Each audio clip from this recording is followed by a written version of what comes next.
एक छोटे से गांव रामपुर में एक खुशहाल परिवार रहता था। उस परिवार में पिता रमेश, माँ सीता और उनके 2 बच्चे राहुल और नेहा थे। उनका घर बहुत बड़ा नहीं था और ना ही उनके पास ज्यादा पैसे थे, लेकिन उनके घर में प्यार और अपनापन बहुत था। रमेश एक मेहनती किसान थे। वे सुबह जल्दी उठकर खेत में काम करने चले जाते थे। सीता घर का सारा काम करती थीं और बच्चों का बहुत ध्यान रखती थीं। राहुल और नेहा स्कूल जाते थे और पढ़ाई में भी अच्छे थे। एक दिन गांव में बहुत तेज बारिश हुई। कई दिनों तक लगातार बारिश होती रही। खेतों में पानी भर गया और रमेश की फसल खराब होने लगी। रमेश बहुत परेशान हो गए क्योंकि उसी फसल से पूरे साल का खर्च चलना था। उस दिन शाम को जब रमेश घर आए तो वे बहुत उदास थे। उन्होंने चुपचाप खाना खाया और एक कोने में बैठ गए। राहुल ने पिताजी को पहली बार इतना उदास देखा। राहुल ने माँ से पूछा, माँ, पिताजी इतने उदास क्यों हैं? सीता ने धीरे से कहा,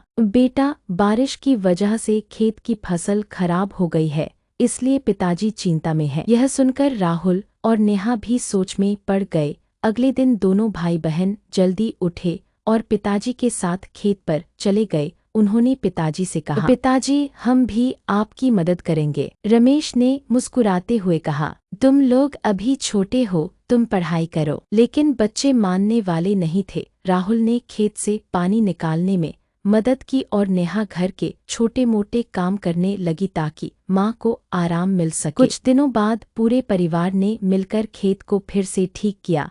रमेश ने नई फसल बोई। परिवार के प्यार और मेहनत की वजह से इस बार फसल बहुत अच्छी हुई। जब फसल तैयार हुई तो रमेश बहुत खुश हुए। उन्होंने बच्चों को गले लगाते हुए कहा, आज अगर हमारी फसल बची है तो सिर्फ हमारी मेहनत की वजह से नहीं, बल्कि पूरे परिवार के साथ और प्यार की वजह से। राहुल और नेहा भी बहुत खुश थे क्योंकि उन्होंने समझ लिया था कि जब परिवार एक साथ रहता है तो कोई भी मुश्किल बड़ी नहीं होती। उस दिन से उनके परिवार